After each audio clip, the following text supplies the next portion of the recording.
welcome to Almost 30 Podcast. Hi, my friends. What's happening? Welcome to the show. What's up, everyone? Glad to see you. Glad you're here. Glad we're here with you on your walk or cleaning the house or in the car. Having sex. that felt like maybe the next one. Okay. Just kidding. But so does that add to our male listenership if we yes, we have both had a good interview with that male. That man. That male. That mailman. Jonathan, I think. Excuse me? What do you mean? Interview. Both of us did an interview on his podcast. He's a male listener. Oh, a few weeks yes. ago. Oh my gosh. Jonathan. Yes. Jonathan. So we love a man listener. He swiped right on me on That's what it was. a dating app. So I got an email a while ago from an amazing male listener. By the way, years ago this happened. I replied. We had an exchange. It was like completely, I don't even know. It was about business stuff.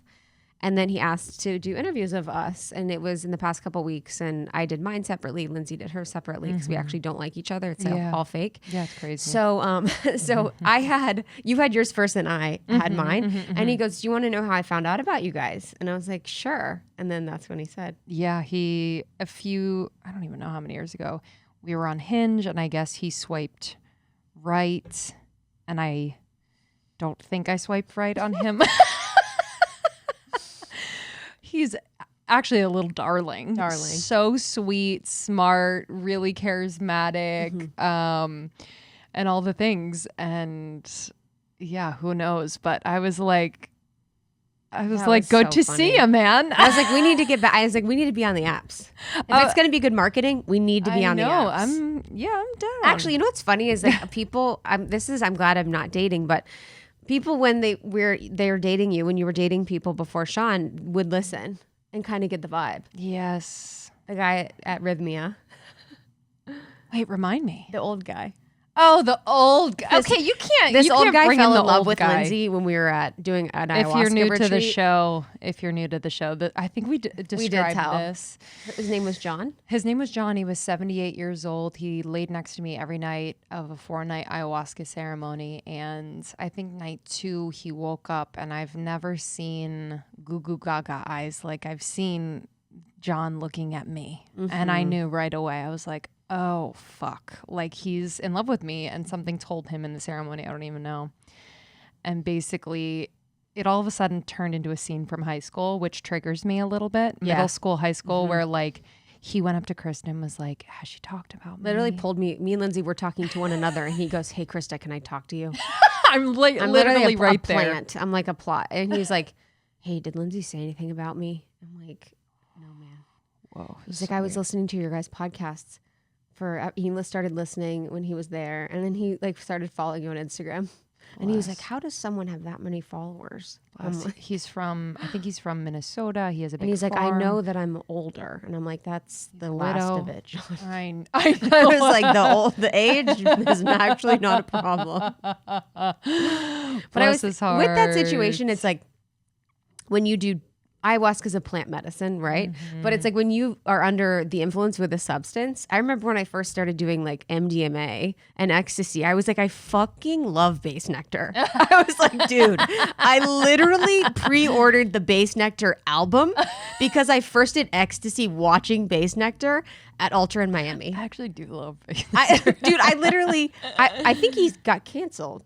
Yeah, he did. Get Something canceled. happened. Yeah, Who knows? Yeah. Anyways, I'm not saying whatever that statement made you think about base nectar, but I just was like, dude, when you do that shit, you like fall in love with things. Oh yeah, for sure. Like, wow, this feels Plus, good. I think he was most people that arrived at Rhythmia were in an incredibly low place in their life. And yes. he was one of them and had lost his wife, had turned to just a lot of substances to numb out. And I think he was finally seeing the light. It's not funny at all, but we're just just experimenting. And I'm also... And everyone's like, I've been a sex addict for 48 years. I'm like, dude, are we in the right spot? We're just trying to have fun, right?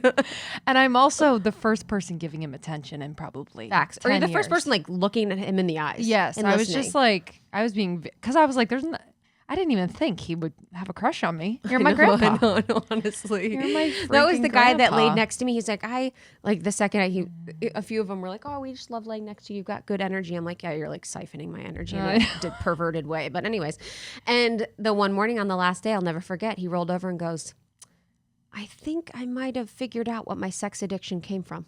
Mm-hmm. And I was like, perfect. This is exactly what You're like, that's why I couldn't drop in. At all. Literally, that's why I left and went outside every single night by myself. Oh, So those episodes are out if you guys want to listen to us doing ayahuasca. We sound disrespectful of the plant, but yeah, no, just trying to laugh at the situation. Yeah. Sorry, Mother Ayahuasca. don't come to us and don't come get us. It was beautiful. It was a beautiful, gentle thing for us. Very chill. Yeah, very, very chill. Would you do more ayahuasca? People have asked me that actually a lot, and I'm not really called. I think mushrooms more. I want to do some microdosing. Same. Like Olivia from What's the Juice? Organic Olivia. She was doing microdosing for a few weeks. She said she really loved it. Justin's done it. I want to try it. But it's funny. I keep asking the person that supported Justin in it. I'm like, oh, should I do this? And they were kind of like, no. Like, it's like not clear. They're like, I don't know. So psilocybin's like, nah, fam. What else would you do? I would probably cry too much if I did it for a long time. But yeah. I think because when I've done it recently, it's been like tears. Like very crying. I haven't done it in a hot second. Yeah. Probably a year. I need to. Felt a little leaky. Yeah.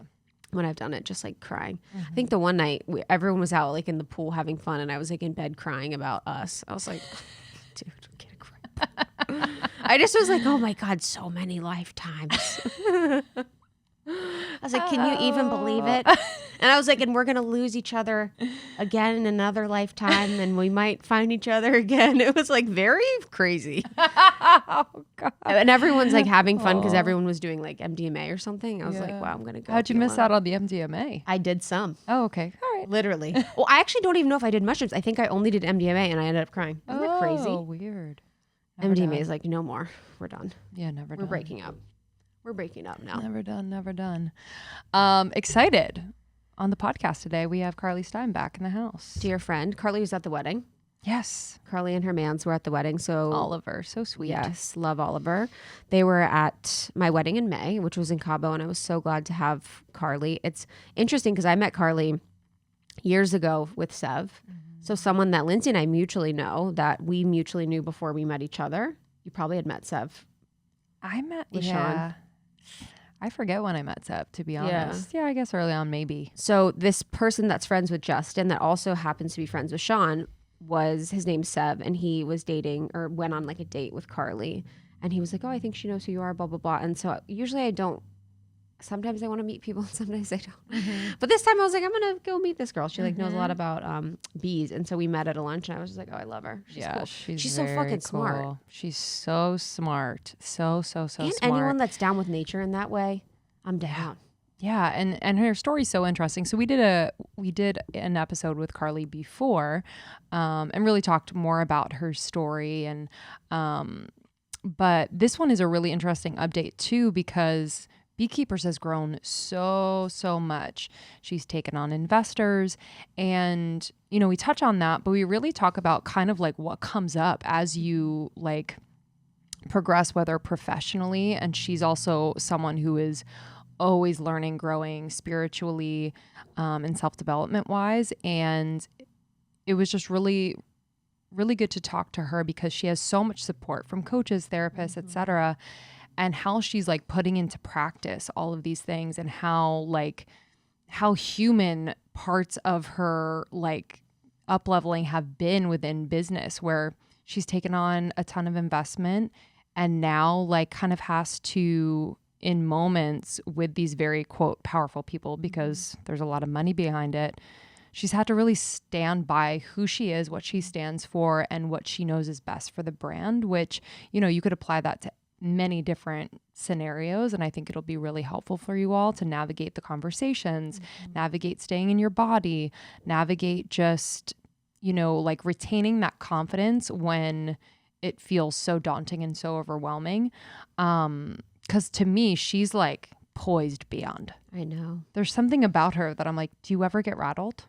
And she talks about her anxiety. She has a lot of it.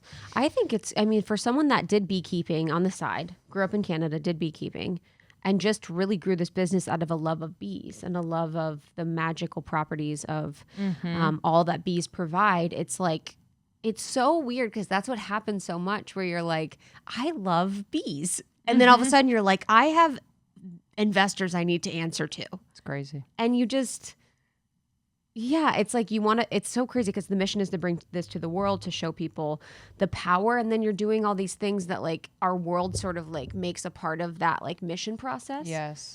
It just blows my mind because I think we see that with so many of our friends that are on mission with whatever that mission is. And then it kind of, you know, veers into this land of like a huge business or investors or a lot of money or a big team or, you know, all this kind of stuff. But she's someone that I really admire. She really is always, every single time I talk to her, there's like a process she just goes through. She always goes there. Yes. She did a few different things. Hoffman, she did something called Hoffman, which a lot of people have done. It's kind of like an on-site that we did.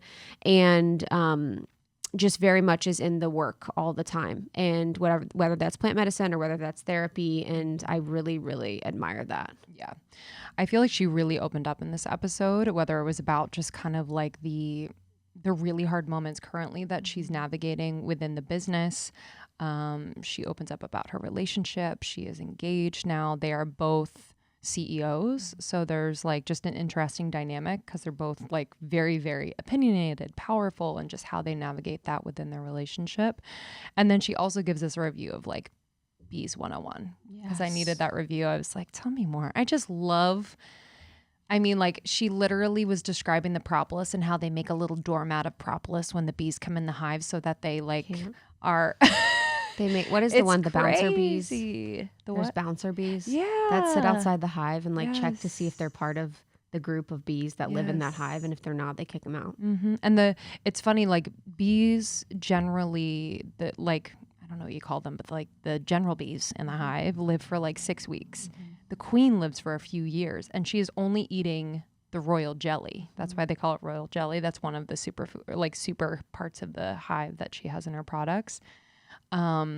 But it's just crazy how she's been able to like translate those parts into things that are like supporting immunity, health, focus, all these things. I love the cough syrup. So there's like a really beautiful cough syrup that they have.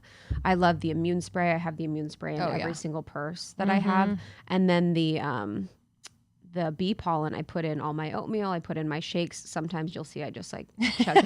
Sometimes I'll just like chug bee, like those little bee pollens, but it's so good for immunity. It's great for your health. It's something that Lindsay and I really, really love and stand by, especially because it's super natural. So huge fans of all of their products. Yeah, beekeepersnaturals.com is where you can go to grab the lozenges, the cough syrup, the spray. All of these things are all natural, super yummy. She's obsessed with quality. You don't have to worry about that. She was describing some of her processes to me. I'm like, what? She has beehives in the middle of nowhere so that because bees pollinate in a 5-mile radius, so she has to be careful about pesticides. She literally has all of her hives in the middle of nowhere.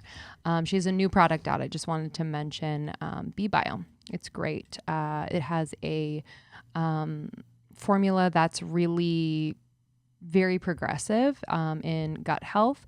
So we talk about that in this episode as well. Yeah, it's a propolis powered gut capsule. And I know that she's had issues with her gut and with digestion. So I saw the actual effects on her Instagram of her before taking this and after. So I definitely know that this works.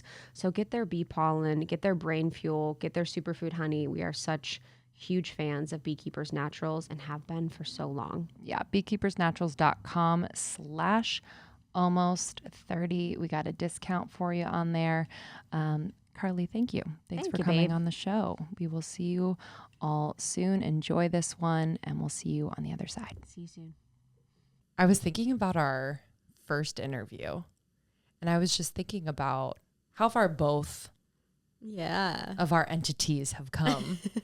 And it's just wild to me. Like, I feel in these types of moments, I feel so lucky to be in the business that I'm in and meeting people like you to kind of like, I don't know, witness one another along our journeys of growing businesses and impacting the world in the ways that you have. And I just feel really lucky. I don't take enough time to pause and be like, wow, this is so rad. Like just talking before we started about investors and a mega rebrand and new products that you're super excited about that are just like very, very innovative and doing trials and scientific research. Or it's just kind of wild because I remember just gnawing on the honey sticks during our interview being like, this is amazing. But like now, how does it feel like when you look back at your beginnings? Like, what does it feel like to look back at your beginnings from where you are now?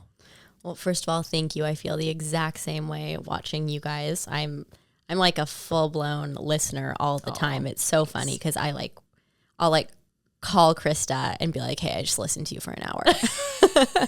She's like, how did it feel? You guys are doing amazing things. But yeah, when I look back, it's really important to look back and spend more time doing that because I'm so like type A and focused on the next goal. And especially as the company grows and I have a team and I have investors and there are new benchmarks, it's really easy to get caught up in that. But the mission has remained the same. Like it's just to make stuff that helps people. Mm-hmm. And when I'm getting really anxious, when I'm getting really overwhelmed, when something doesn't work exactly the way I anticipated, I am able to come back to that and be like, it's okay. It's all good. Like whatever happens with this company from here on out, I've helped some people feel better. So that's what I set out to do. Yeah, it's hard to, because there will always be more benchmarks. Yeah. Always, always, always, and always be more goals. And especially as you build a team and your company becomes this huge entity with a lot of responsibility to that team, mm-hmm. to now investors, to the public. It's like you can't ignore the benchmarks and the goals. So how do you approach kind of like the next big thing? Like how do you keep perspective? How do you stay well? Because sometimes like in the pursuit of my goals, I've gotten very unwell, mm-hmm. Both physically and mentally. So how do you really check yourself in that way and stay close to you? Because I think in the pursuit of our goals, we can really overdo it. Mm-hmm, absolutely. Out of fear. I don't know if this will make sense, but I kind of stay close to me by getting outside of myself. When the benchmarks and the goals become too focused on my success and my doing this for this, or that's when I get really overwhelmed. But when I'm able to be like, to look at my customers, to connect with my customers. Sometimes it's as simple as like reading our reviews or going into the Beekeepers Instagram and reading the exchange or talking to our customer support team and like literally jumping in and responding to people once in a while. That is what keeps me grounded and kind of on track because I'm so hard on myself and it's really easy if I just am looking at a spreadsheet or an interaction with my investors or an interaction with my team or, sales data from from Target or Whole Foods or one of our retailers, it can, if I kind of like personalize it, I'm just sort of quantifying myself and I have to remember like this company is much bigger than me. It's, I have to remind myself like, it's narcissistic to even think that the success of this company is my success. It's just like it's coming back to the mission and forgetting about how I play into that mission, but just being in service of the broader mission. When I get too granular, it gets really hard. I also am somebody who really struggles with anxiety. That's a reality of my life. It always has been. The last year it's been more pronounced for sure. I think being a CEO it can be a high stress endeavor if you allow it to. And so how I work on that is by not getting too granular with like how I performed. how my performance was, making the company's performance my performance, but making the company's mission just something that I'm in service of. I'm just a part of this thing that's much bigger than me, and all I can do is my best. Have you always, I do want to talk about, and we talked about this in our previous interview with you, so anyone listening, please go and listen to that. But I do kind of want to refresh, because oftentimes I'll tell stories about like the past and tell it differently because I'm a different person now. So it would actually be cool to talk about when you made that pivot from corporate America, from finance specifically. Did you always have this like feeling or knowance or confidence around leading the entity and leading the team of something as big as Beekeepers? Or was that something that was like kind of learned along the way as you were immersing yourself in something that you were so passionate about? Absolutely learned along the way. Yeah. I did not ever think I would be leading a team. Oh my gosh. I did not have the confidence where I even was certain that anything would work. I mean, no one can ever be certain about something like that, but it's something I learned along the way. And, you know, I learned it by the more that I do, the more every time I get into a situation that's really challenging for me and I come through it, my confidence builds. Like that is the way I have built confidence in my life. Not to say that you need to experience hard things, but challenging things. And challenging can be beautiful. It's not, you know, inherently bad at all. The most brilliant experiences in my life have been very challenging. Yes. So every time I go through something challenging, I become more confident in my capability to endure, experience, react, create from it. A lot of what I think about now is with any sort of pain or challenge I experience, how can I turn that to art? That's a conversation I have with my coach all the time. But how can we create from those places? So just being really productive with that. But I always knew, I mean, I struggled with my health, and I was able to radically change my health when I incorporated propolis into my routine. And when I started beekeeping and using these different products, that's how I healed. And so, you know, from the very beginning, before Beekeepers was Beekeepers, I did have this like certainty, this like really strong need to share that. And when I was in corporate America, when I was working at Goldman, I had a great job, but it just didn't feel authentic. And I'm very driven by authenticity. No matter how good it is, or good on paper it is, if it's not me, I feel so uncomfortable. So I was driven by those two things. I was driven by pursuit of my purpose. I was driven by solving a problem that had hurt and affected me for so many years that I know other people are challenged by. I was driven by frustration, by my frustration with the medicine industry, by, you know, over-the-counter medicine, by pharmaceuticals, my frustration with the wellness industry. And yeah, I mean, I was just really, I really felt that I very fortunately stumbled upon these different bee products that had such an impact for me, and it was sort of my duty to share them. Yeah. Can you speak to, before we get into the incredible power of these natural products, I want to talk about the wellness industry and just kind of what you were seeing and frustrated by, and just you said not the medical, but like more of the pharmaceutical side, and how there isn't, and I'm curious, this is the question, like there isn't this balance of talking about, wow, there are so many natural remedies that have been used for thousands of years that actually work. So why aren't we talking about it? So can you articulate those frustrations that you were seeing? Yeah. So I had a really interesting experience myself. So I'm autoimmune. I had chronic tonsillitis. I was always sick, and I'm allergic to most strains of antibiotics. So I had something acute forever that affected my life in a meaningful way. And I couldn't find resolution. I saw every specialist and, you know, I did everything on the natural side, everything on the traditional Western side. And I was just really frustrated. So that was kind of the start of it. I think a lot of people they feel very isolated in their health issues because they have symptoms and they go in for testing and they're fine. And, you know, it's a frustrating experience when you don't feel well. So just living in that paradigm for many years lit a real fire in my belly to solve this for other people and for myself. It started with just solving it for myself. I'm not going to pretend that I was like out there to be everyone's savior. I really just wanted to fix it for myself. That's how this all started. And then when I did start my career in finance, I started in pharmaceutical research. So I was doing a ton of work just understanding basically how drugs get approved. That was like kind of the core of it.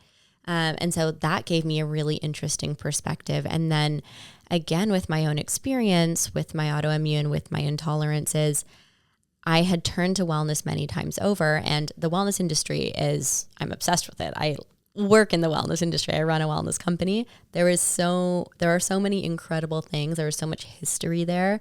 It's also confusing. There's a lot of stuff that doesn't work. There's a lot of stuff that's buzzworthy. There's a lot of stuff that works for some bodies and not yours. So I felt like everything was kind of isolated, and I just felt like health and wellness, it still is kind of polarizing. It's like Eastern versus Western, medical versus natural, MD versus ND. Like it's just, and the truth is, at least from my perspective, all of these perspectives, all of these opinions, all of these experiences matter. We can't discount history. We cannot discount learnings from modern science.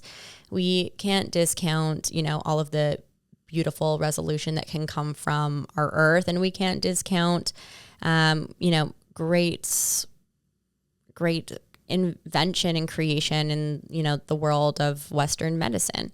But I want something that includes all perspectives and that is accessible for the broadest demographic possible, knowing that we're all different, knowing that everything works differently in everyone's body. How can I make something that is going to have an impact for the broadest population possible, that's absolutely science-based, that's taking Western perspective into account, that's not discounting all of the incredible advancement, but also looking at our history, looking at what has worked for thousands of years, what's working now in different populations that's maybe not conventional in North America, but, you know, is serving other people in different areas. So my goal was to create a wellness company that really prioritized all perspective and was science first. So our goal is, you know, to make science-based products with natural ingredients. And that's what we do. I'm just thinking about like the mosaic of your life that has come together so perfectly from my perspective, but like at Goldman doing pharmaceutical research, having this autoimmune condition, having chronic tonsillitis, taking that trip to Italy, which I know you mentioned in our first interview where I first found propolis, where you first found propolis, just all of these pieces coming together. And, you know, I don't know if everyone has kind of the awareness and courage to like take all of these experiences and use them as kind of guideposts to the next thing. Was it that clear for you? No, not at all. Okay. Not to quote Steve Jobs, as I'm wearing my black turtleneck, but you really, it's easy to connect the dots looking backwards. Yes. I was, oh my gosh, none of that was clear.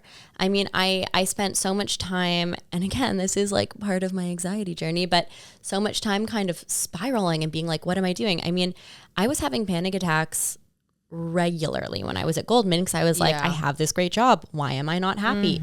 Everyone else is crushing it. Everyone like thinks this is good. And then, you know, with my health too, does everyone think it's good? Do you know what I mean? No. But like you tell yourself these stories, right? You tell yourself everyone's going to think I'm a failure the second I do this. And like no one gives a shit. Yes. But yeah, none of it was clear. It was all just kind of like trying the best. Some of it was like pretty reactive. I mean, you know, with my health stuff, a lot of like those, there were many years. I didn't find bee products and start beekeeping until I was 21. So I was like struggling with my health my entire youth, really. And again, you know, I'm fortunate that nothing was life-threatening and all of that, but it altered my daily experience, and it was a frustration, and I worked really hard to solve it, and I kept hitting walls, which was just annoying to say the least. Yes. So in that, there were like so many times where I felt really defeated, but I mean, yeah, I've had so many moments where I feel super defeated. I feel like, what do? I don't know where to turn. I don't know what to do, but you just kind of have to believe that something good is going to happen, or tell yourself that, or lie to yourself, or whatever it takes. And then get kind of quiet for some period of time and observe, and then make the next moves. And that's just like that's like the only playbook I have. Yeah, for sure. No, I feel,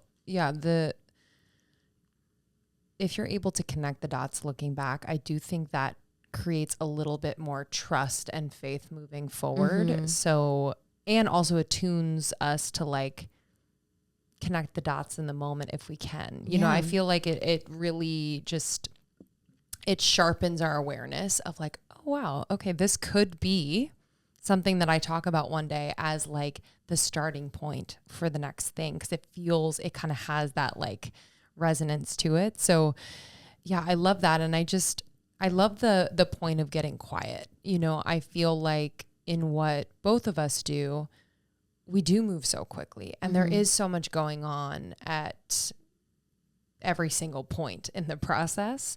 And I think the ability of someone like you, a CEO of a company, to take quiet time is fascinating to me, because I'm like, they must be just booked and busy all day. But what is your, and this is for really anyone who feels kind of busy, overworked, pulled in a million different directions, like how do you find that quiet? What does that look like? And how do you like come back to that intuitive knowing? We were talking before this just about, you know, as you grow bigger, you have other influences kind of like pressuring you, or, you know, guiding you in other ways that might not be what your intuition says. So what do those quiet moments look like? Yeah. So really quick, I just want to say something about the connecting the dots, something I want to encourage everyone to do, because it's possible that someone's listening to this and I seem like I have it together because I have an awesome company, and I do have an awesome company. I'm obsessed with my company, but it's really easy to look at people at a point in time, and also not getting the full picture, but at a point in time, and think that they have it all sorted out. And it was easy for them to connect the dots, and you've got this going on and these different things. And what I would encourage people to do in that moment, and this is something I do myself, just to get a little Joe Dispenza here, but think about connecting the dots moving forward. Like, what would be the best dots? What's the best possible outcome here? What do you want to happen next? And forget what's realistic. Just like, what do you want to happen next? And try to really get closer to that. And, you know, not in like an outlandish, I want to win the lottery and like be on a yacht trip tomorrow way, but like, ooh, it would be really good if I got this job. And if I didn't, maybe I could get this other job. Like, just picture it. And yeah, that's a really great tool, because I have not really met anyone that has a crystal ball and feels like totally secure and serene in the moment. But yeah, opening up the field of possibility. Yeah. It's like, because oftentimes we just think about, well, if it doesn't happen, it's easy to go there. Like, it's so much easier for me to think about worst case scenario. What if this doesn't happen? What if I mess this up? And I can literally waste hours going there. It's a lot harder to go to that place of like, what if it all worked out? What if I actually do get this? Okay. And if I don't get this, what if I got this, which would be even better? So really pushing yourself to do that, and recognizing that it doesn't feel natural. It feels weird and hard and like silly. I love that point. But it's important to do. But in terms of how I cultivate quiet, that's hard for me, because I have a real addiction to being constantly busy. I do work pretty long hours, but that's also who I am. Like I like doing a lot. It's so funny. I'll be like, this Saturday, I'm doing nothing. And then like, I'm running around to like 60 different appointments. And my partner's like, what the hell? I thought you were like relaxing today. He'll be like, can you pick this up for me? And I'll be like, no. Cranial sacral at 2. Saturday. Yeah. I'll find like wellness. Literally, I will do that. I'll be like, I'm going to a sauna. How do I have time for that? You have to get the groceries. Like, yeah. They got to get a hip to it. Okay. Yeah. It's ridiculous. But, so what I try to do is, I mean, meditation's huge. Meditation's tough for me because I'm so in my head, but I make an effort to do that every day. Gratitude lists are major for me. And there are certain people who, you know, my best friends, my family, I can just get quiet time there, getting into nature. I mean, all the typical stuff that you hear, but really doing it intentionally. I have to be really intentional. Otherwise, I'll, you know, go sit in Central Park and take like 30 calls, you know? So just being really intentional about it. But a big thing for me that I have to ask myself all the time is, does this feel good or does this feel familiar? Because busy for me feels familiar. Stressed for me feels familiar. Questioning myself and ruminating and worrying about a decision I made or what could go wrong feels familiar. It does not feel familiar to have everything be easy. It does not feel familiar for me to spend time thinking about the beautiful potential future and everything going right. And so I have to like kind of push myself to do that. But it's a really good kind of gut check for people, like, what I'm doing, what I'm feeling, what I'm thinking right now, does this feel good or does it just feel familiar? Because we always think like, oh, I just do that or I have to do this. But you really, like, there's nothing you just do. You choose to do everything you do. And I don't believe that people are just a certain way. Like, we have agency. So yeah, I love that. That puts me in my body.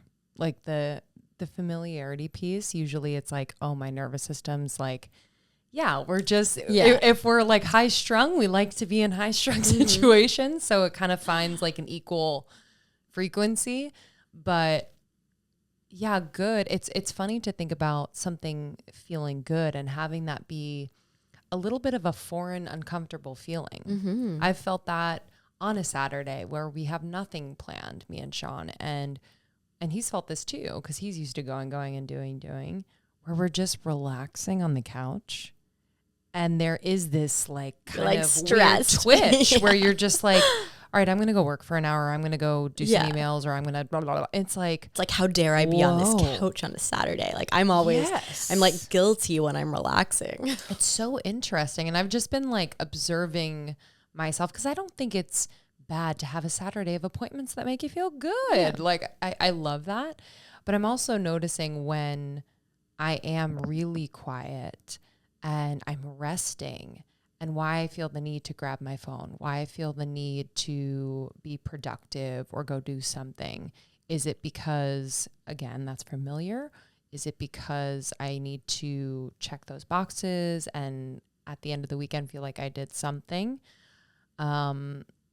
Because once I get over the hump of it feeling uncomfortable and it starts to feel, oh, this really does feel good, and I can make this feel familiar, lots opens up. Yeah. A lot opens. Yeah. It's like I feel more connected to him. I feel sexier. It's like weird. It like opens up the body. Totally. I feel more creative. I feel like I'm having thoughts and or ideas come in that like have been orbiting and now they're landing. It's also like you're feeling, because we're constantly distracted. It's so easy to be like, I have to do this. I'll get this done. You can just distract from your feelings. And this is another thing for me that's a big practice right now, is just like feeling my feelings. Cause I can be I'll be like, I used to like chalk up any feeling I have as like, I'm not going to be mopey. I'm not going to do that. I'm going to get this done. Distraction, this. And it's hard to sit with your feelings. But when you do, they either pass and you're like, wow, I don't need to worry about that so much. It's not that big a deal. Or it opens up something amazing, like a new way of connecting to your partner or something really creative or solving some problem. But sitting with feelings, like we kind of live in a society that trains us not to sit with our feelings. And I think the conversation for a long time was like, oh, you're emotional. Don't show that feeling. Be strong. And especially in the worlds that you've been in, in like corporate finance, a place like Goldman. And then even now, even though it's your own company, it's like, I can imagine. And I've had these moments where I'm like, I feel like I can't really show everything or feel everything right now, 'cause I got to hold it together for the team. Totally.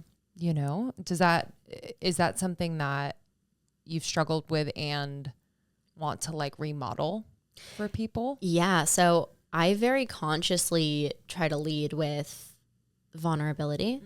Like I've cried. I mean, my entire team, I think, has seen me crying. Like when we do our team retreats, I'm always crying, but I'm just like, someone will say something and I'm just like so touched by it. But yeah, I don't think there's anything wrong with that. I want to, create a safe space for everyone on my team to feel their feelings, because none of that is wrong. And again, we can make art from all of these things. We can find good things from releasing like what's inside us. But I really prioritize in my leadership vulnerability.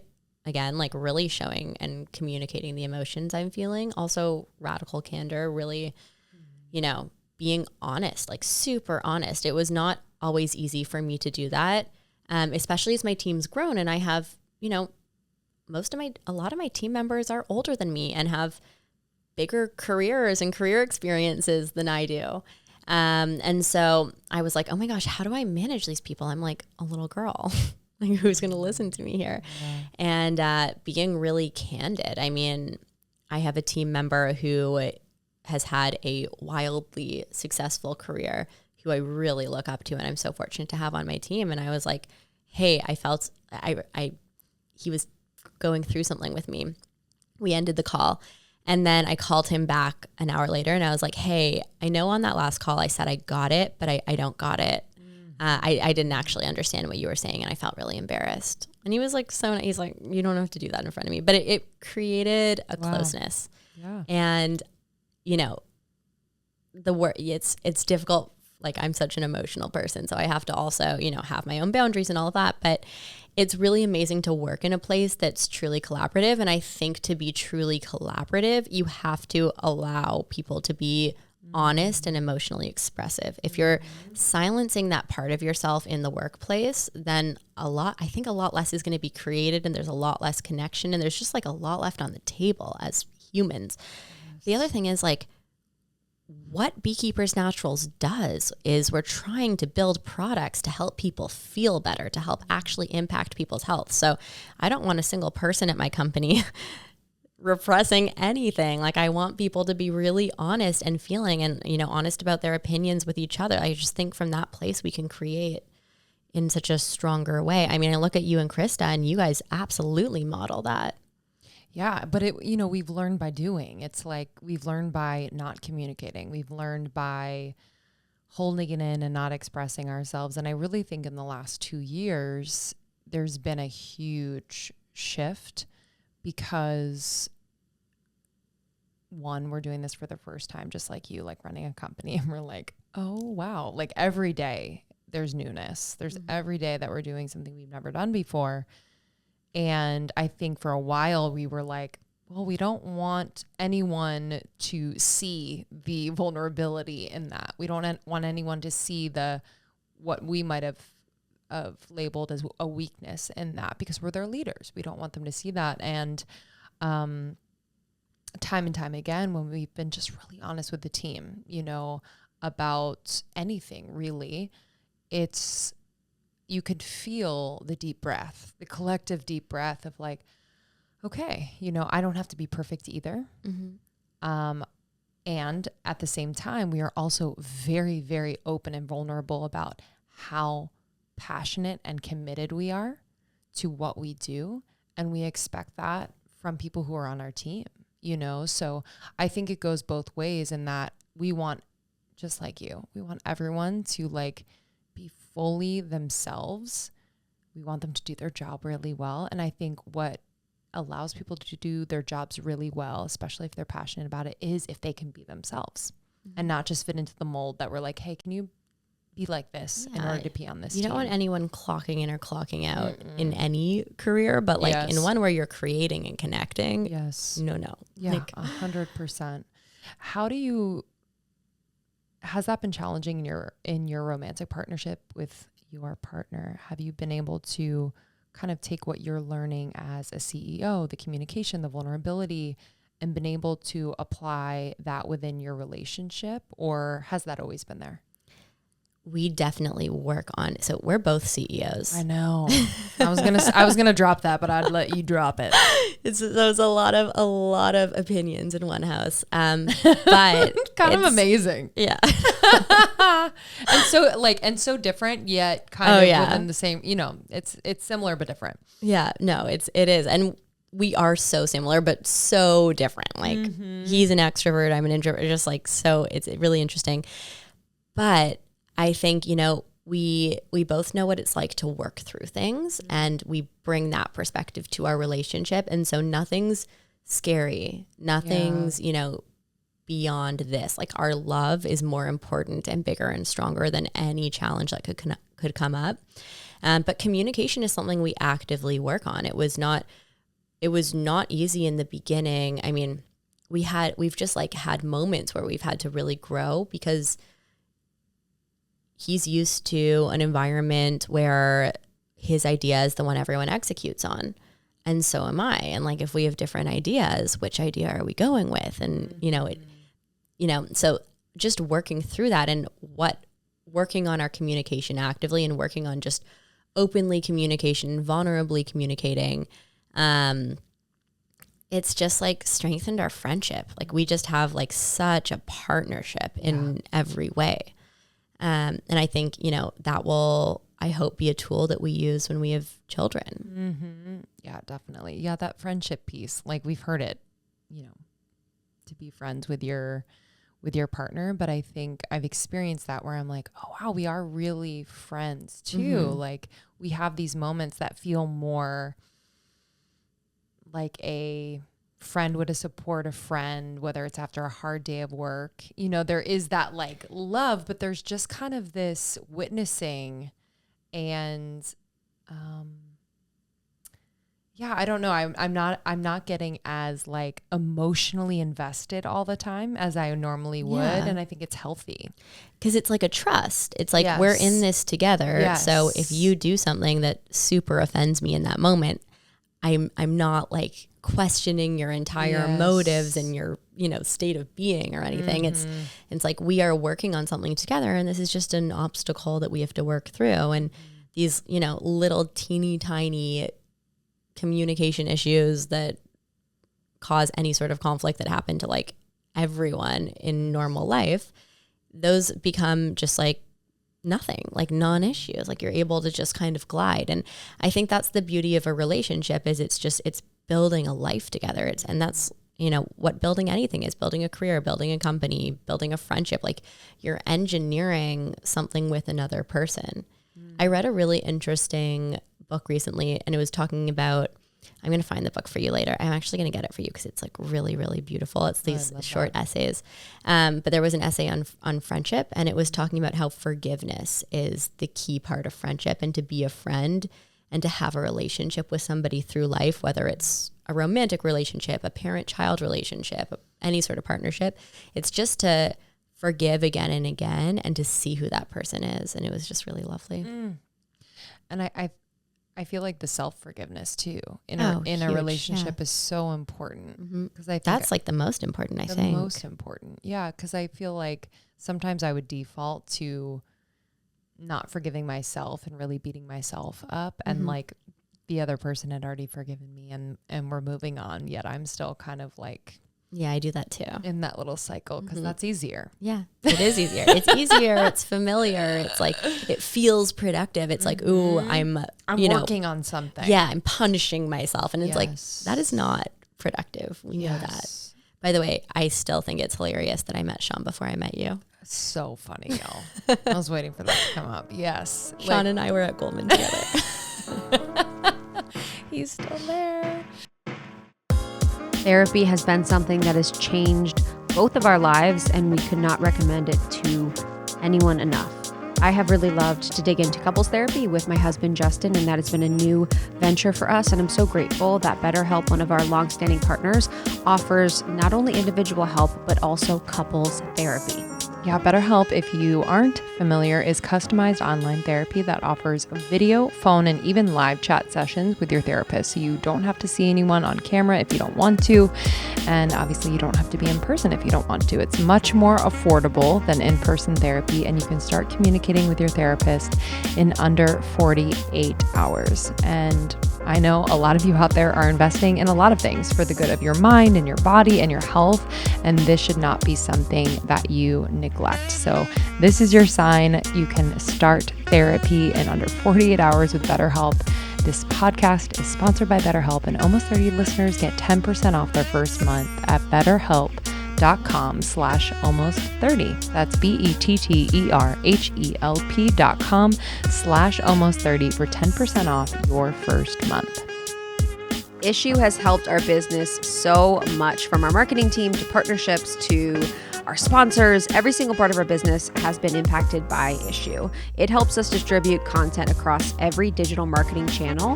We have such beautiful content that our digital team creates, and Issue has helped us bring it to the world in a really easy way. Yeah, so if you are a creator in any way and you always get tripped up in that part of the process where you have to repurpose something that you've created for different platforms, this is the platform for you. It will take care of it for you, all in one platform to create and distribute beautiful digital content, whether it's marketing materials to magazines, brochures. Like, PDFs are very outdated. We don't need to do that anymore. We want to make the experience of taking in your content just more beautiful and seamless. So Issue will help you do that. And you can start using Issue, ISSUU, for free. They also offer premium features that give you a more customized experience. I recommend Premium. It's very customizable and super user-friendly. You can get started with Issue today for free, or if you sign up for that premium account, you will get 50% off when you go to issue.com/podcast and use the promo code almost30. That's ISSUU.com/podcast and use the promo code almost30 at checkout for your free account or 50% off your premium account. My boy Justin, my husband, is a coffee fanatic. And when I brought home the NutriBullet Brew Choice pod and carafe, he almost lost his mind. He likes to switch between the pods and the normal filtered ground coffee. So his ability to have both was everything. And I have it. I'm a coffee lover, and it's so easy to use. This is my thing. Yes. I need these appliances to be easy to use, quick, and easy to clean. Yes. And literally every single thing from NutriBullet is that, Yes. including the NutriBullet Brew Choice. So if you are a pod lover or a traditional caraffer, I highly recommend the Brew Choice. It's a great price and just fits so great on my kitchen counter. I actually get excited to make coffee every single day. And we have an incredible discount for you, 20% off site-wide. So maybe you want to buy a little something for yourself. They also have incredible gifts for weddings, for birthdays, for any occasion. I feel like their products are perfect to just make your life a little bit better. So go to NutriBullet.com, use the code almost30nation, almost30nation, to get 20% off site-wide. That's NutriBullet.com. Use the code almost30nation for 20% off site-wide. The other day in the living room, Justin said, we need to do this thing called Omaze. And I was like, what is this thing? He's like, it's an interesting way to give back. And basically you could win an amazing prize. At the time, it was this gorgeous house in Austin. He's like, we could give back. We could potentially win this house. It's a win-win. And now here we are working with Omaze, and I'm so excited to share it with you. Okay, here's how it works. You go to omaze.com/almost30 and select the, for example, Miami Dream House. That's what I'm looking at. Or a different experience of your choosing. Once you've selected your prize, choose a donation amount from $10 to $150. And the more you donate, the more entries you'll get. Through your donations, Omaze has raised more than $150 million to support over 350 nonprofits around the world, and they were named in Fast Company's 2020 Most Innovative Companies. So I would love for you to not only get the chance to win incredible prizes, but also really do good by donating money to help very important causes. So enter today for your chance to win the Miami Dream House or other life-changing prizes and experiences at omaze.com/almost30. That's OMAZE.com/almost30. Plus receive 20 extra entries when you enter the code almost3020. Get that? ALMOST3020. So again, one more time, omaze.com/almost30, and then enter the code almost3020 to get 20 extra entries. Tried and true skincare brand through and through. Osea Malibu. Oh man. We had to fill out a form for something, and I was explaining my love for Osea in the form. And they're like, why do you love Osea? And I was like, well, female founded. It's a mother-daughter duo. They are made in California. They use ethical practices. It's such a clean ingredient. It's all in glass. It's vegan. It is covers all the bases, and my skin has never been better. And I've never been in such cohesion with my skin. It feels like a great relationship. Totally. I am absolutely obsessed with their Undaria algae body oil. Yes. It is like, I'm getting nervous because I'm running out right now. So I know after this I'm going to order one, but it's luxurious. It is rich, not greasy, not sticky. It makes your skin look and feel and smell just beautiful. So especially as it's getting colder, I'm in New York now, the winter, I got to be careful about the chapped skin. And this truly makes my skin feel so smooth and soft. I am loving it. I'm going to get it for everyone this holiday season. I like to use it after the Salt of the Earth body scrub. So I'll do the body scrub and then do the oil in the shower. But you guys cannot go wrong with any of their products. I have been using the anti-aging serum lately. I use the Ocean Cleanser. My favorite thing ever from them is the Ocean Sea Mud Cleanser, which has this like minty after effect that feels so good. Yeah. So this holiday season, stock up for you or share your new favorite clean skincare and body care with your friends and family.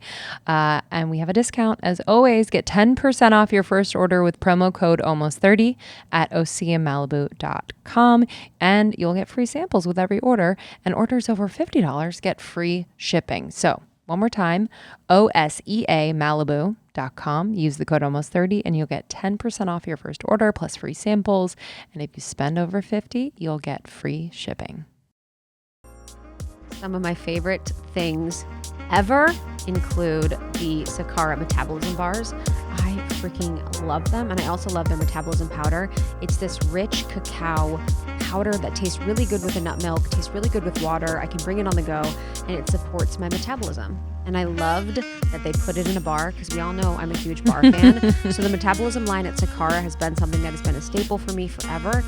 It has this powerful ingredient called brown seaweed, which helps support your metabolism in this powerful way. And it also can support your healthy cortisol levels. It supports healthy blood sugar levels. And it is this rich chocolate fudge flavor. Not only do they have wellness essentials, but they have organic, ready-to-eat meals. They're super, super yummy and are made from powerful plant-based ingredients. They're designed to boost your energy and improve your digestion and get your skin glowing. And I can attest that they do all of those things. I always feel so good when I do a week of Sakara. It's like a really nice reset for my body. And I honestly feel like I have a personal chef because every single meal is so unique, so interesting. I never get bored. And they are chef crafted. So breakfast, lunches, and dinners, snacks, and you can get them anywhere in the US delivered straight to your door. Right now, Sakara is offering our listeners 20% off your first order. Check it out. Sakara.com/almostsakara or use the code almostsakara at checkout. That's SAKARA.com/almostsakara or enter the code almostsakara at checkout to get 20% off your first order. I know that what you're saying about just authenticity, because I I find Sean to be super authentic to who he is. And in that environment, it's hard. Yeah. It's really hard. So, that's all I'll say about that on his behalf. But it's just as his partner, I really have a lot of compassion because, one, I don't know what it's like to be in that type of environment. I've never been in a corporate setting working wise. But there are so many opportunities to abandon yourself, but I trust that, and I've felt this across many industries about our generation, that we are here to really do it different. Mm-hmm. Yeah. Well, that's what you guys are doing. You're creating, with all of your conversations, space to do it differently. Mm-hmm. And it's so interesting for me because I am so fortunate where I get to work with people like you guys. I get to work with people like you. I get to hear your perspectives. Like every conversation I have with you, I'm learning so much, whether it's being recorded or not. And then I get to go from there to, a boardroom or a meeting where maybe there's space for that, but maybe there isn't. Mm-hmm.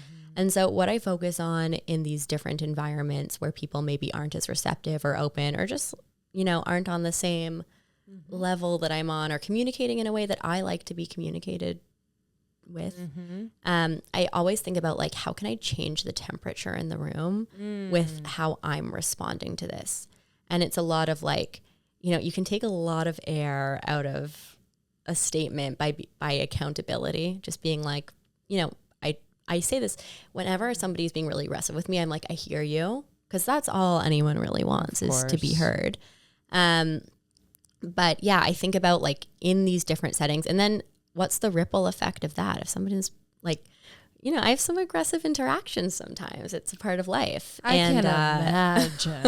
Yeah, Can you give me an example, not necessarily of an aggressive interaction, but how you're able to change the temperature? Because I think this is really important for everyone because it's taking that responsibility, but it's also not playing into maybe a traditional power dynamic. Yeah, it's hard to not play into those power dynamics because they're expected. And like, again, it's about like, it kind of sometimes feels more normal to respond to that or play into that power dynamic. And so you have to like really go in with intention. So when I'm going to have hard conversations, I had a really hard conversation not too long ago.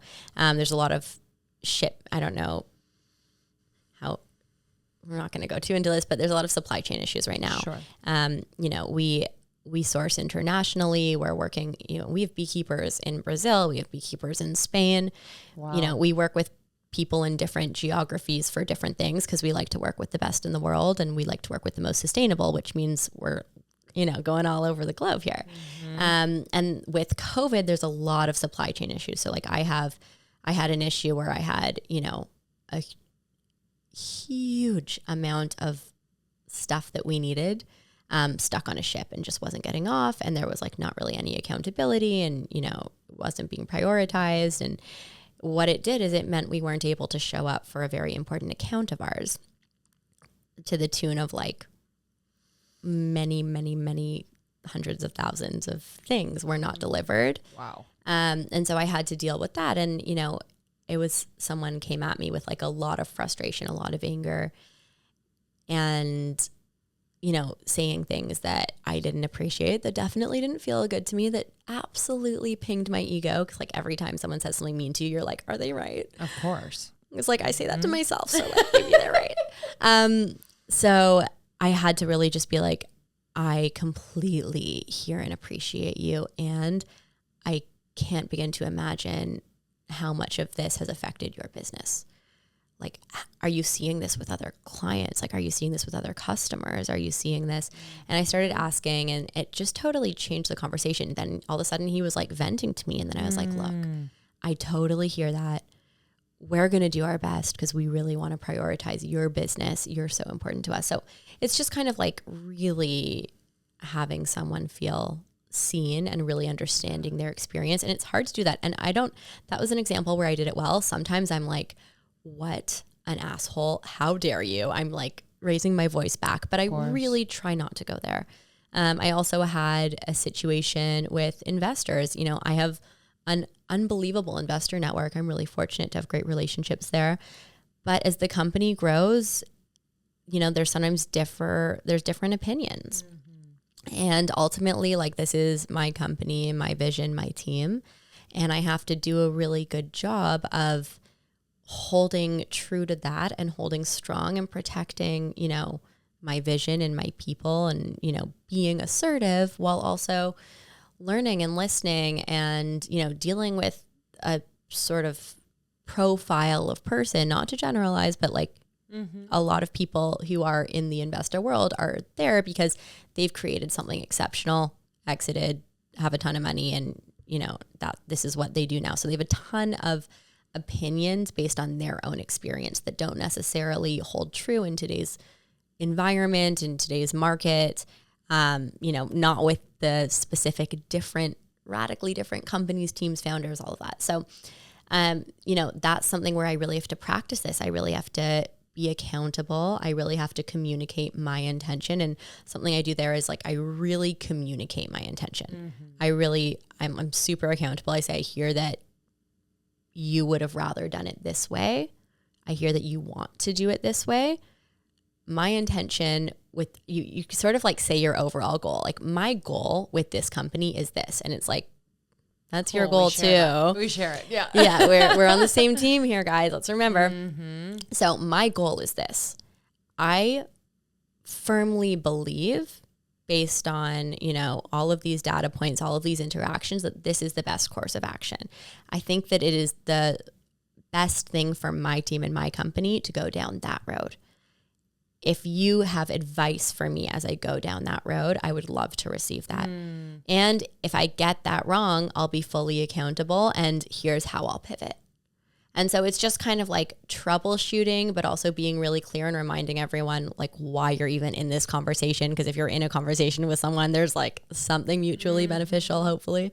So that's kind of how I do it. But it's really, it can be really hard to come out of certain conversations when you're an anxious person, and, you know, we all to some degree, I think, to really not second guess yourself and be like, did I do that right? Like, what if what they said was right? And it's really tricky. And it's just like, I think everything is just going back to like, what is in service of your mission that you first set out to do? And can I just like get quiet enough to get close to that? And if I can't right now, like, who can I call, or who can, or how can I get there? Yeah. And what I'm hearing is like because I think when money's involved, goals are involved, all of these things are involved, we forget the relationship piece. And like, I think the way in which you're diffusing and or just kind of taking the tension out of a moment is really shining a light on the relationship, meaning like seeing this person as a person, not just as like an executor of tasks or a leader of this. It's like, this person is a person. And I think in my experience, when I've been able to just like breathe into the fact that this person most likely is projecting something onto me, and it has really nothing to do with me in a lot of ways, I'm able to like kind of separate from the emotion. I'm able to like be in my own body. I don't leave, I stay.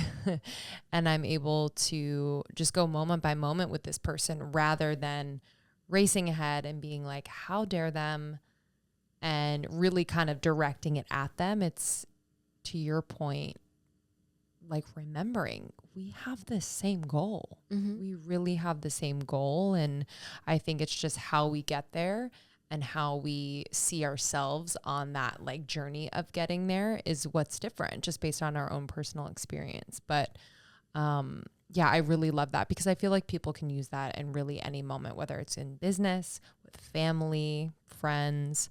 And yes, I think you're right. Everyone just wants to be seen. So important.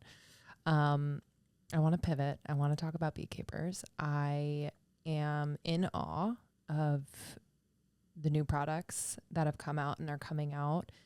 And what I love so deeply and respect so deeply is the science behind it. And I know we're in kind of a zeitgeist of like, where's the science? And it does matter. It really does matter, especially when it comes to products that people might assume don't work as well as perhaps pharmaceuticals or just other products. So I really respect your company, and I know and I can imagine how much time that takes, how much money that takes in order to effectively test these products and provide real science to support their effectiveness. So bring us up to speed, because again, I was chewing on your honey sticks way back when, and I've just like really, really enjoyed everything that's come out since then. So where are you now? What's coming out? And then we'll kind of go back from there, because I feel like people need a little 101 in a moment. So just for anyone who didn't hear our first episode, which was like a few years ago. No, we were in my old apartment in West LA. Wow. Was that, how many years ago was that? I want to say like 2.5, 3. Okay. Yeah. So Beekeepers Naturals is a health and wellness company. We sit at the intersection of science and nature. So our whole goal is to make remedies, solutions, medicine, but also different tools that you can use on a daily basis to support your overall health. But we engineer them using the scientific rigor that you typically see in the pharmaceutical world. So we have great, pretty intense research teams. We everything that we are building and creating is based on third-party studies. Everything's rooted in science, and all of our ingredients again are natural. And for me, this started when I started beekeeping. I started beekeeping in 2012. I did a semester abroad when I was in college. I was really sick. I went into a pharmacy when I was in Florence, and I was given propolis, and it was the first time something worked for me. And I had no idea what the word propolis meant, even though it was like very common in Europe. Like, it wasn't a health food store. It was like just a corner pharmacy. So I had that experience with the product, became obsessed with bee products, went down this like crazy intense research rabbit hole, came back to North America to finish up college, started beekeeping, and I started making all these things for myself, not thinking about starting a company, just focused on curing myself. And I did. I completely changed my health. I completely changed my immune system. I fell madly in love with the bees. Beekeeping is still one of my greatest joys. I don't get to do it as often as I'd like to these days, but it's very special to me. Do they have... Side note. Yeah. Do they have hives or in downtown? Is there like there's a lot of like urban hives. Yeah. Okay. We'll get back to that. I took Oliver beekeeping for the first time when we were in California. That was really, really fun. But yeah, so I was able to change a lot of my health issues by drawing on these different, more medicinal compounds that come from the hive. So going beyond honey, looking at things like propolis, which is the immune system of the hive. Things like royal jelly, which is the food of the queen bee in the beehive, but for humans has an incredible impact on the brain. It's amazing for focus, memory, concentration. It's a nootropic. Pollen, which is kind of like nature's multivitamin. And then, of course, not to forget honey, but I did a ton of, I basically went down this crazy rabbit hole, and I was like, oh my gosh, we have a very long human history using these tools. The first recorded human use of propolis dates back to 300 BC. There is a ton of science substantiating the effects, whether it affects our immune system, our gut health, you name it. And there's not a lot of products with these in North America. And, I had my whole experience with Western medicine, Eastern medicine, my own health issue. And I was like, what if I just built a health company that actually worked and solved all my problems and was like gluten-free and dairy-free and refined sugar-free and clean and good for the environment. And I basically just was like, what if I created my dream that I wish existed?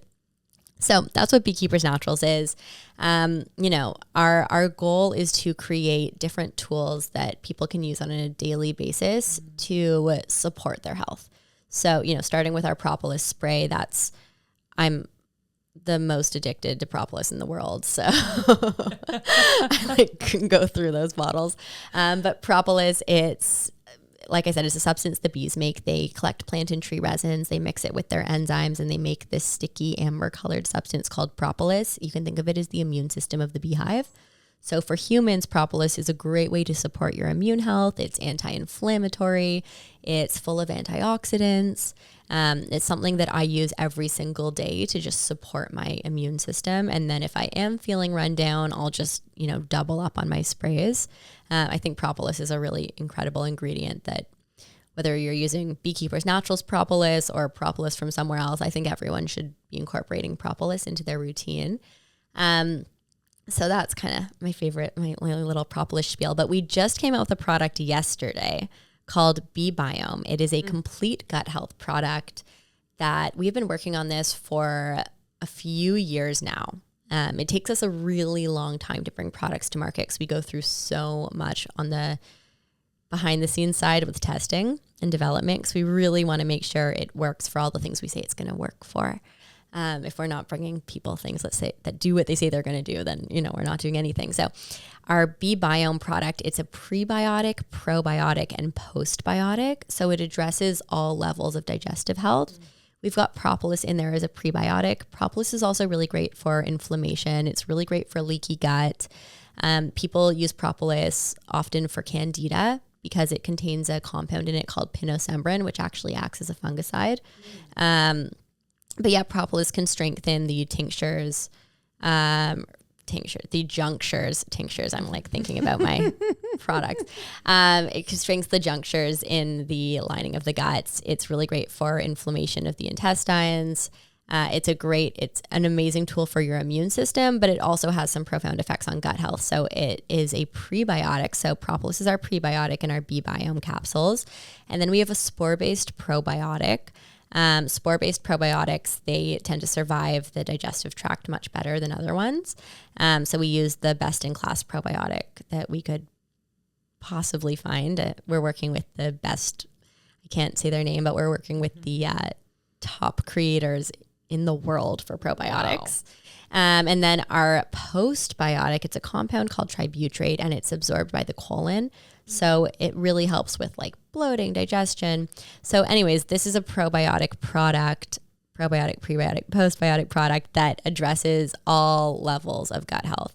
And it's been really interesting. In our trials, we've seen it really be beneficial for people with irritable bowel syndrome, with colitis, with acid reflux. My partner, oh my gosh, he was on Dexalin for like a decade and he's now fully off it. So that's exciting. Wow. For me, I was telling you this before, when I first got here. I did a pizza experiment where I had a full Ruby Rosa to myself and I was like not that bloated, and I legitimately get sick when I eat gluten. Wow. So, I can't be doing that because gluten is not ideal for me, but it's really a great way to support your overall digestive health. And I'm just like, I could go on, I'll stop here, but I could go on and on about that product. I'm really excited about it. And then our lozenges, which I just am obsessed with because lozenges are delicious and it's a great way to get propolis, zinc, vitamin D.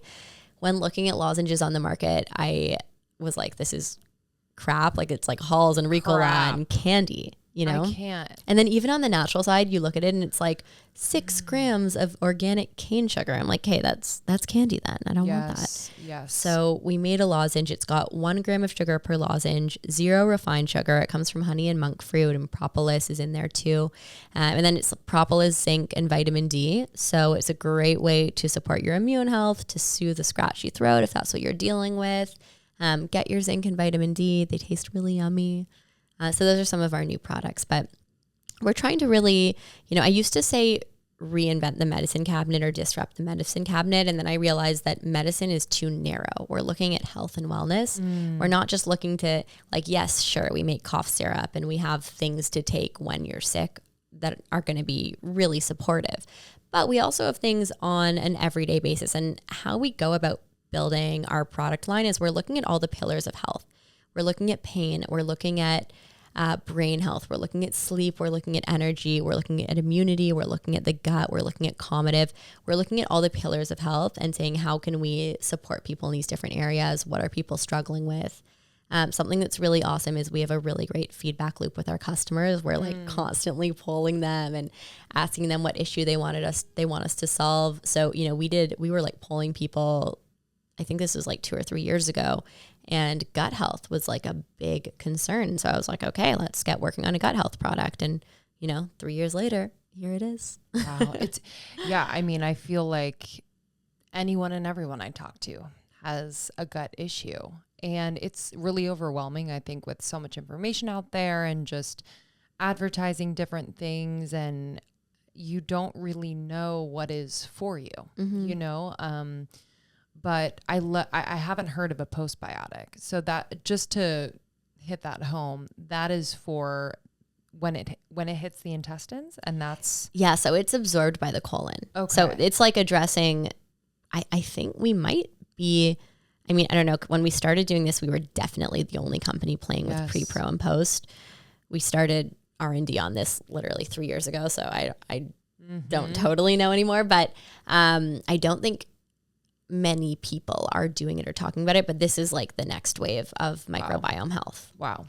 I want to break down, just because I love when you nerd out on this. And for people, I feel like they are going to have a new perspective on bees, on beekeeping, and just why we should save the bees overall. So can we break down the hive, especially what you are using from the hive, and then the bees, and kind of a status update? Yeah, I can definitely do that. So I'll give you a little hive 101. I'll keep the propolis part short, even though I love to go on propolis tangents. So I'll start with honey, because everyone knows and loves honey. So honey for the bees, it's their food. It's their carbs. The bees make honey from floral nectars. So they have a long tube-like tongue. They suck up the nectar, and they carry it back to the hive in their honey stomach. They have 2 stomachs. Their honey stomach's basically like a nectar backpack. And so they collect the floral nectar, bring it back to the hive. It mixes with their enzymes. They actually use their wings to like fan out the moisture. They let it ferment, and it becomes honey. And yeah, it's their carbs. It's their energy source. For humans, honey is full of antioxidants. It's the healthiest sweetener. It actually has a lower glycemic index than traditional sugar. So it's a lot cleaner. It's great 'cause it's got immune supporting properties. It's antiviral. I actually put honey all over my face all the time because it's a humectant, so it strengthens the moisture barrier of your skin. Honey's good for digestion as well. All bee products have some pretty incredible enzymes. Honey's actually the only food on the planet that never expires. They've found honey in Egyptian tombs that's still nutritionally intact. Yeah, so that's like what? The enzymes. Yeah. Oh my God. So like if you have like an upset stomach, that's why, you know, home remedies are like, I don't know. I talk to people all the time and they're like, oh yeah, my grandmother used to give me honey with tea and cinnamon and ginger when my stomach hurt. And I'm like, yeah, that's a thing. The enzymes are incredible in all bee products, really. So that's honey. I use honey for everything. I mean, I do a spoon of our Bee Powered every day. So Bee Powered, it's a product we have that has all of the superfoods from the beehive in one. So you can think of it as like honey with with medicinal grade dosages of all the different things that are in the hive. And I just do a spoon of it a day. I sometimes put it in a smoothie, sometimes put it in tea. I often am just like licking a spoon. Yeah. Same. But yeah, so that's a good one. So that's honey. And then propolis, I mentioned, it's the immune system of the hive, or the medicine of the hive. If the hive wasn't lined in propolis, the bees would not survive. So it's foundational. It comes from plant and tree resin. So think of like sap on a tree. The bees are picking that up, mixing it with their enzymes, and using it as the protective substance, the nourishing nutritive substance in the hive. And when you think about sap, like sap is the immune properties of the plant.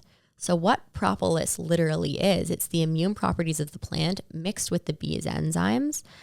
And yeah, it's an incredible immune supporting substance. So it's been used for a very, very long time. You know, Socrates, the first recorded use dates way back in the 17th century. It was actually listed in the London Pharmacopoeia as an official drug.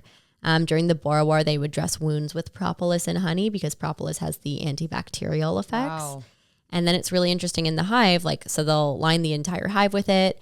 They'll line the inside of the cell walls for newborn baby bees to create a sterile environment. They'll have like a propolis mat at the front entrance to keep it clean. So I like to think of propolis as like a Swiss Army knife for immune health. So yeah, I do 3 sprays every single day. It's, people love propolis because it's antiviral, antifungal, antimicrobial, antibacterial. Our propolis spray has no sugar, no additives. It's literally propolis, non-GMO vegetable glycerin, and water. So the hive would not survive without propolis. It's like the medicine of the hive. And then royal jelly, I like to think of as the brain food of the hive. It's so for the first 3 to 5 days of development, newborn baby bees are given royal jelly. It's kind of like breast milk or colostrum. Some people will equate it to that. And then the bee who's to become queen goes on just her exclusive royal jelly diet. And it's pretty interesting because on a biological level, the queen bee looks very different from other bees. Right? Yeah, much bigger, stronger. The queen bee is having like 1,500 babies a day versus regular female bees don't have reproductive organs. So the queen bee will live like 3 to 5 years versus a regular bee during foraging season will live 6 to 8 weeks. So this royal jelly diet is working its magic for the bees. In Eastern medicine and in the more natural world, royal jelly has been used for anti-aging, for hormonal balance. Hormonal balance is a big one. So you see a lot of that in traditional Chinese medicine. And then in Western medicine, there have been a few studies on hormonal balance, but the big focus for royal jelly has been brain health. So a study came out of University of Warsaw quite a few years ago now that found that consumption of royal jelly actually improves our spatial reasoning. A lot of people use royal jelly for concussion protocols, focus, memory, concentration. You see a lot of people who are looking for a more natural way to, looking for a natural study aid. They'll use royal jelly for that. For me, it's like how I get in the zone. So we have our Be Smart shots. I love it so much. And those shots are great too because there's no caffeine, no sugar, no weird stuff. It's literally royal jelly and then 2 plant-based adaptogens. Mm-hmm. And so that's what we're trying to do. We're trying to find like what is the most effective compound from Mother Earth that has a shitload of science substantiating it.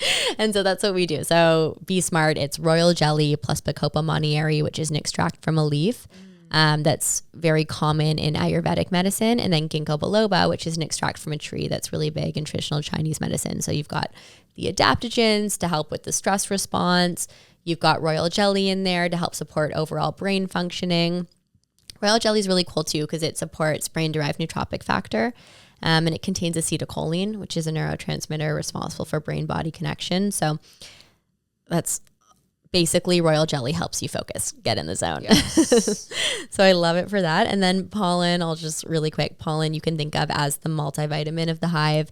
It's the bee's protein source. The bees are literally going flower to flower and collecting pollen. You know, when you see a picture of a bee and it has like the pollen on their hips, so the pollen pants, it's really cute. Those are called pollen pants. So cute. And so they're mixing it with their enzymes.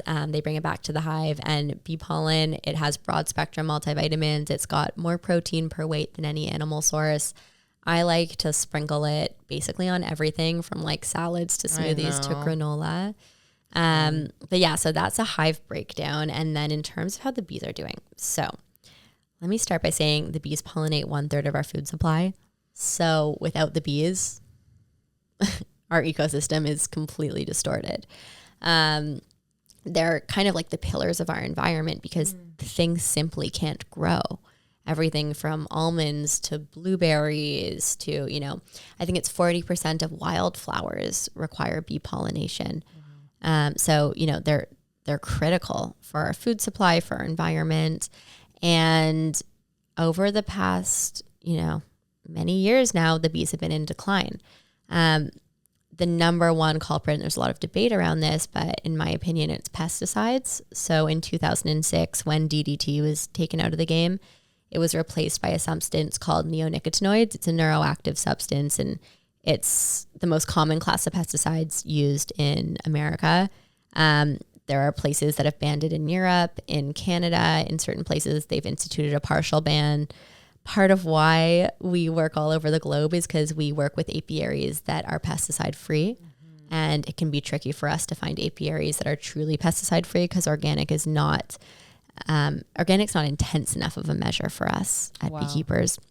We do third-party pesticide testing on all of our products to ensure that there is no pesticide in our end product, and it ensures that we're creating a safe habitat for our bees.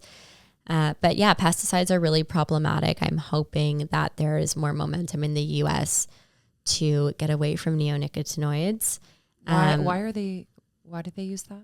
It's just really widely used. I mean, there's a lot of... Because it kills other So insects? yeah, so it's efficient. So it will stop, like, let's say you're a blueberry grower. You put neonicotinoids on your plants and, other insects aren't going to be there eating the blueberries, or, it will get pests away. It will allow you to, be effective. But there's also studies that show that there's, natural ways to do that, and that isn't necessarily the best path. But, these are very large pesticide companies that have deep roots in the U.S. I was on a panel. I was at the Forbes Agrotech Summit, and I actually sat on a panel with someone from Bayer, and their job within Bayer is for anyone who doesn't know, just Google it. It's like a massive pesticide company. If you Google it and you'll see the logo, you'll probably recognize it. And it's like huge. Their job there was on the pollinator awareness committee or something. Like these pesticide companies have hired people to be like bee health environmentalists. And we had a very interesting, lively debate. But it's really important for consumers to understand the importance of the bees in our ecosystem, and do what they can to petition against pesticide use. And also, just don't use pesticides in your home. You'd be surprised what's being sprayed on your front lawns. It's not good for your kids, your pets, for you.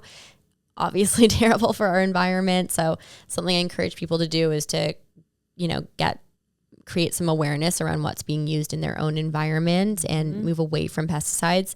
Other things you can do: planting clean flowers, heirloom seeds, untreated seeds, local plants. What you're doing is giving the bees clean food, because so much is sprayed right now, which is problematic. And then, to the extent you can, supporting, pesticide-free growers. So whether that means organic, biodynamic, local, whatever it is, just supporting growers who are growing things in the right way. It's really hard with pesticides, though, with bees, because this is why we work in like such remote geographies. I was going to ask that. Yeah, this is why my life is really hard.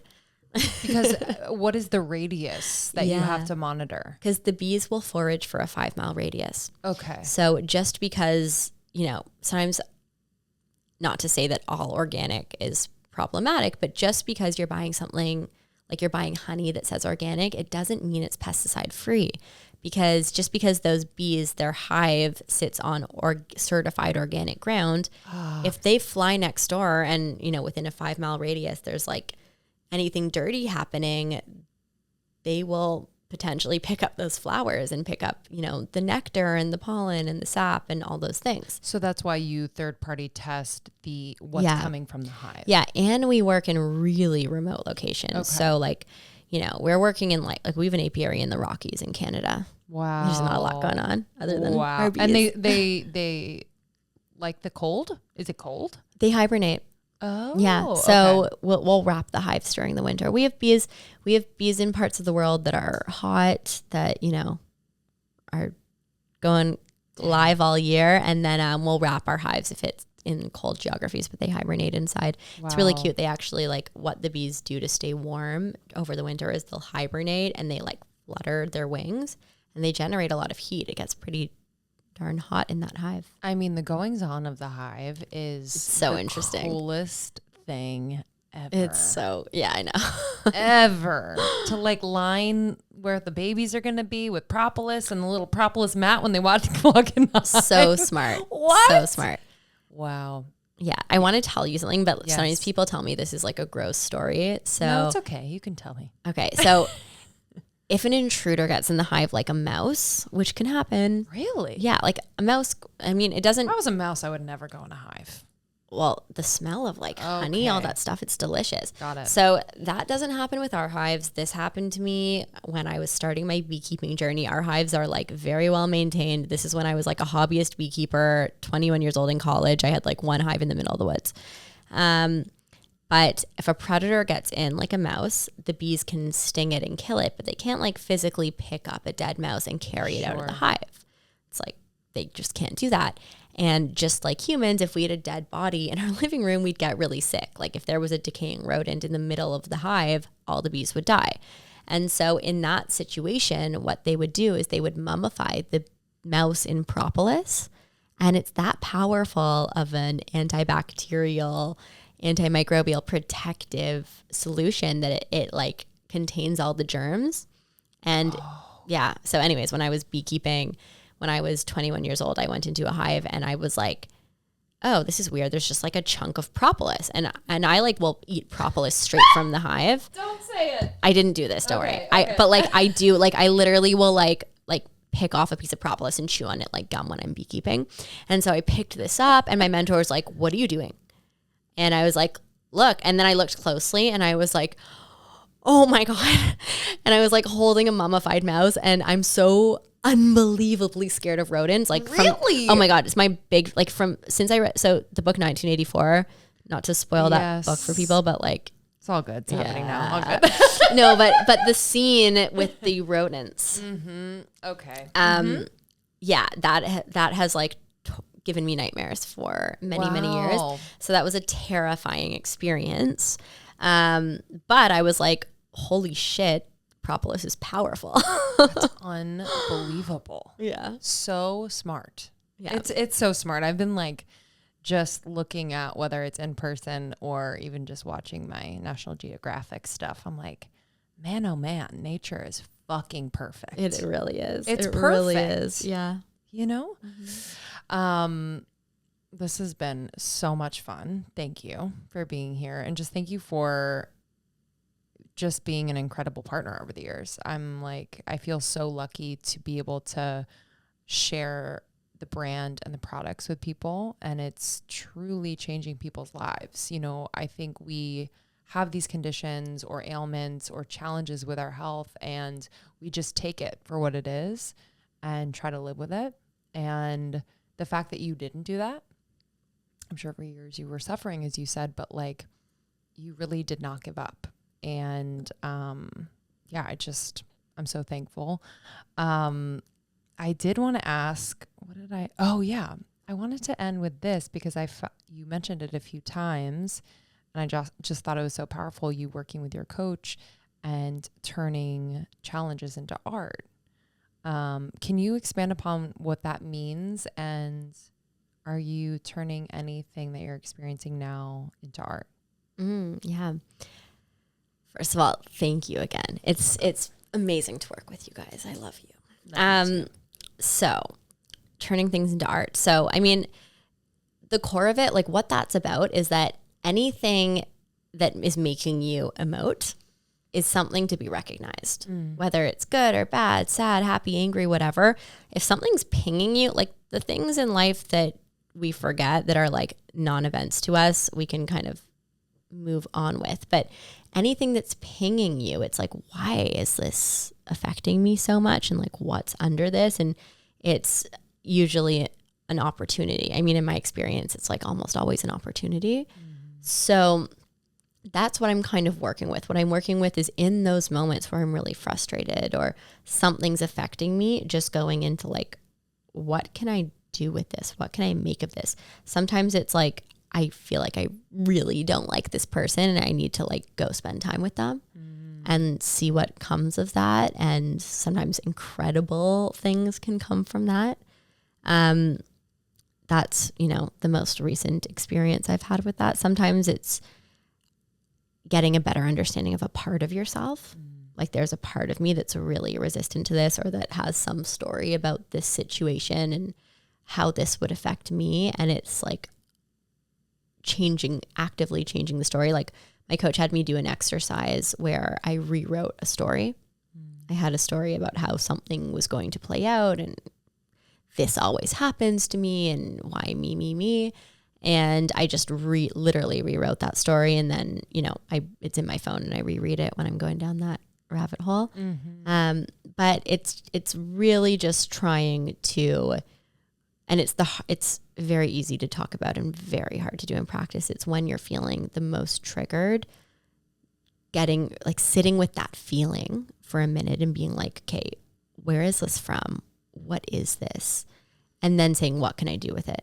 And sometimes it's literally like, for me, a lot of my products came from that place because it was a lot of me feeling physically sick, me being really frustrated, me spending sometimes thousands of dollars on medicine and therapists and doctors and having no response. And from that place, creating something after, and, so much time being spent thinking, I'm not a doctor, I'm not an expert, who am I to do this? And just having enough experiences that frustrated me where I was like, well, I'm going to find one who can help me. Mm-hmm. So that's kind of what that's about. I don't know if that's that totally answers the question. Yeah, I think oftentimes we try to numb, distract, overfunction in order to kind of get through an emotion or get rid of it. But I think you're right. I think the emotions are really powerful guideposts, if we allow ourselves to feel them, and can turn into what we never thought it could turn into, like that, having a conversation or hanging out with or spending time with someone who really triggers you or really bothers you. I think that's really, I'm sure people are listening to this thinking like, I've never done that. I've tried to get as far away from that person as possible. But I think that's really super powerful, to spend more time with someone and to get to know that person, but at the same time, and maybe even more so, get to know yourself through that experience. Yeah. And sometimes, there are situations where you don't want to spend more time with that person or that's not supportive, but I've had those too. And what I do is I write a letter to them that I never ever sent, stuff like that. But I think every entrepreneur, you're this, it's about being a problem solver. It's about getting frustrated enough with the way things are and creating something totally different. So if for anyone who's kind of sitting there frustrated, I would just encourage you to really get clear on what you're frustrated about. And if you can create something from that place, whether it doesn't, have to be a podcast or a company, maybe it's just something for yourself. Maybe it's your own growth opportunity. Maybe it's a story that changes the way you react to different people like that in the future, and the ripple effect becomes a whole other thing. But from, not to just discount and submit and react to these emotions, but to think about what they're pushing us or propelling us to do, and what kind of beauty can come from this. Yeah. Thank you, my love. Thank you. So good. So good. Where can people find Beekeepers if they're out shopping or online, and how can they connect with you? Yeah, so beekeepersnaturals.com. All of our products are there. There's tons of information. If you want to learn more about the different health tools we have, about the bees, about the cause, it's all there. Our Instagram is beekeepers_naturals. You can also find our products at Whole Foods, at Target, most health food stores, you can find them. And my Instagram is stein.carly. We love to hear from you at Beekeepers. I love to hear from you guys. If there's anything we can help you with, make for you, please let us know. Beautiful. Thank you. Love you guys. See you next time. Thank you so much, Carly Stein. And again, you can get 25% off at Beekeepers. Get all of their products. We love them, using the code almost30. And thank you to our other sponsors for this episode. We can't do it without you. BetterHelp, Omaze, Sakara, Issue, NutriBullet, and Osea. You can find all discount information for all of our brands in our show notes. If you love this episode or any episode of Almost 30, please share with a friend. It means a lot to us. Our community is growing every single day. So if you're new, welcome. Glad to have you. Almost30.com, Almost 30 podcast on Instagram. Almost 30 is also on YouTube, so you can watch us on video. I am on Instagram at It's Krista. And I'm at Lindsay Simsick. We'll see you soon. Bye.